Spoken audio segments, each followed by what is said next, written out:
The Queen of Granada, by M. Riff.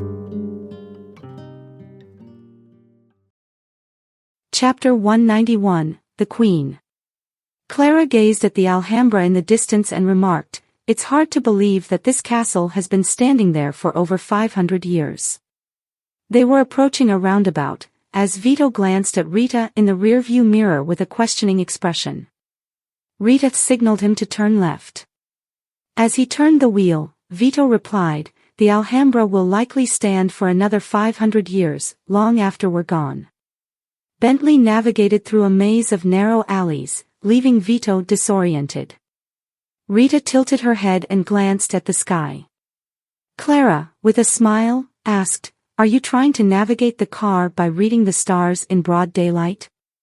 Rita chuckled, "No, I'm attempting to decipher the road from the electric cables, but it seems they've buried them underground."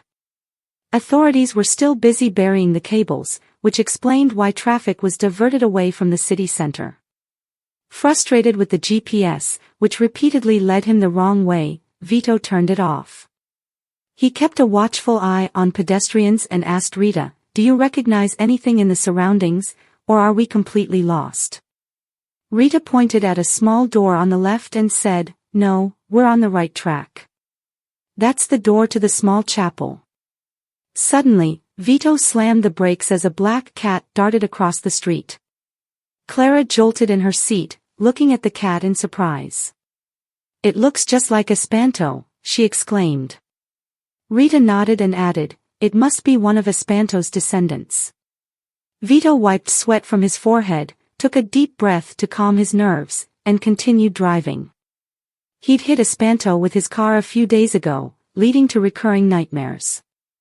After a few more streets, Rita pointed to the crumpled Land Rover wreck still close to a house wall and sighed, "There's what's left of the disaster." She continued in a subdued tone, "It feels like it happened just yesterday. I still get chills thinking about it." Clara observed, "It looks like someone has placed candles on it." With his foot on the brake, Vito remarked, "There are candles on the bumper of the old VW bus and also in front of the door of the house. It looks like people have turned the place into a shrine." Rita noted the lock and chain that still held the two wrought iron grills of the door wings together, exactly as she had left it decades ago. An elderly lady passing by paused, crossed herself, said a prayer, and continued on. Vito glanced at a city sightseeing bus approaching from behind and said, "We're blocking the road. You can explore if you'd like, I can pick you up later." Clara looked at Rita and suggested, "Well, shouldn't we come down and ask the neighbors if they know where the Queen might be?"